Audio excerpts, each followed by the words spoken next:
Demain soir, à Franceville, le Gabon affronte la Côte d'Ivoire dans un match qui pourrait déjà décider du sort du groupe F des éliminatoires de la Coupe du Monde 2026. C'est un duel entre deux géants africains, un duel qui ressemble à une véritable finale avant l'heure. Au classement, la Côte d'Ivoire est première avec 19 points. Juste derrière, le Gabon compte 18 points. Derrière eux, le Burundi n'a que 10 points, et les autres équipes sont déjà larguées. Autrement dit, le vainqueur de ce match prendra une énorme option pour la qualification directe au mondial. Les deux nations arrivent avec une dynamique presque parfaite. Le Gabon a remporté 4 de ses 5 derniers matchs.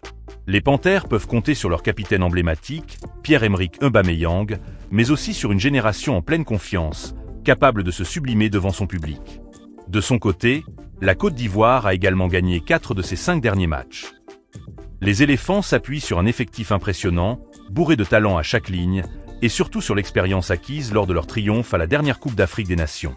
Ce match se jouera au stade de Franceville, un stade où le public gabonais sait mettre une ambiance de feu.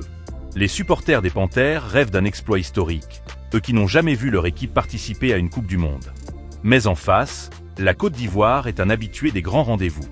Les éléphants veulent retrouver la plus grande scène mondiale, et ce match représente pour eux une étape clé.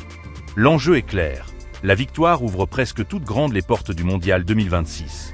Le perdant, lui, devra espérer un faux pas de son rival lors des dernières journées. Alors, est-ce que le Gabon réussira à écrire une nouvelle page de son histoire devant son public? Ou bien la Côte d'Ivoire confirmera une nouvelle fois son statut de géant du football africain?